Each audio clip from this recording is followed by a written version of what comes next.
Face à l'écrivain Philippe Besson, la chanteuse a expliqué ne pas se sentir en sécurité face à un flic en France. Télévision, quand j'ai les cheveux frisés, je ne me sens pas en sécurité face à un flic en France. Samedi 23 mai au soir, On n'est pas couché, diffusait une émission inédite au cours de laquelle les violences policières ont fait l'objet d'un débat entre l'écrivain proche d'Emmanuel Macron. Philippe Besson, et l'actrice et chanteuse Camélia Jordana, ils sont censés nous protéger, mais il y a des milliers de personnes qui ne se sentent pas en sécurité face à un flic, et j'en fais partie, a notamment déclaré l'interprète de « Non non non ». Alors que Philippe Besson, lui, avait évoqué les manifestants qui ont des comportements dangereux et qui contraignent les forces de police à user de la force, elle lui a rétorqué. Je ne parle pas des manifestants, je parle des hommes et des femmes qui vont travailler tous les matins en banlieue et qui se font massacrer pour nulle autre raison que leur couleur de peau. C'est un fait. Lorsque l'écrivain lui a opposé le problème des policiers victimes de violences lorsqu'ils interviennent, Camélia Jordana a refusé de s'attarder sur ce qu'elle considère comme une exception. C'est comme parler de féminisme et de dire qu'il y a des gonzesses qui... En fait non, le combat est tel qu'on ne peut pas voir l'arbre qui cache la forêt et qui permettrait de minimiser le combat dont il est question, a-t-elle déclaré. Et de conclure sur le sujet, si à chaque fois, au lieu d'avoir un non-lieu quand une femme ou un homme noir ou arabe, ou simplement pas blanc, se fait tuer, peut-être que les flics ne seraient pas détestés en fait.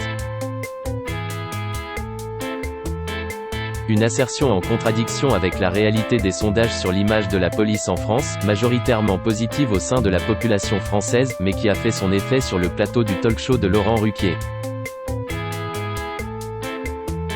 Pour autant, cette sortie a reçu un accueil mitigé sur les réseaux sociaux. Si certains ont notamment salué sa défense d'Assa Traoré, la sœur d'Adama, mort après son interpellation, chez les forces de l'ordre justement, la saillie de Camélia Jordana lui a aussi valu des critiques. Plusieurs comptes, dont celui du médiatique policier Abdoulaye Kant, ont ainsi partagé la séquence pour y apporter leur point de vue, défendre leur profession et dénoncer ce qu'ils considèrent comme un discours démagogique.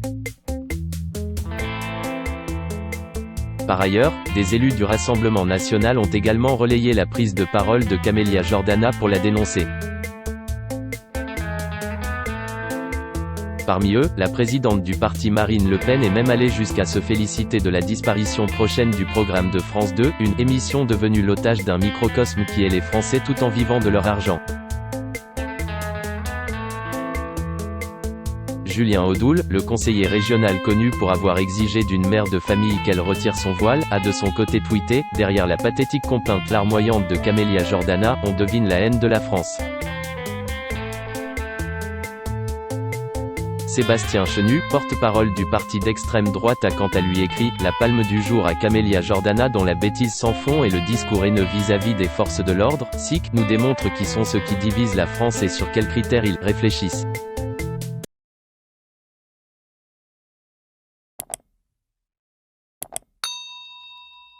Chào các bạn, tôi là biên tập viên Hoàng Biên đến từ kênh tin tức 24 giờ. Hôm nay chúng tôi hân hạnh đưa đến cho các bạn những tin tức mới nhất được cập nhật luôn liên tục và cho các bạn những tin tức nóng hổi, tin tức thời sự trong nước và quốc tế. Rất mong quý vị quan tâm và ủng hộ cho kênh của chúng tôi để phát triển ngày một hơn. Và các bạn đừng quên like, share và support cho kênh của chúng tôi ngày càng phát triển. Xin chào tạm biệt và hẹn các bạn vào những bản tin tiếp theo.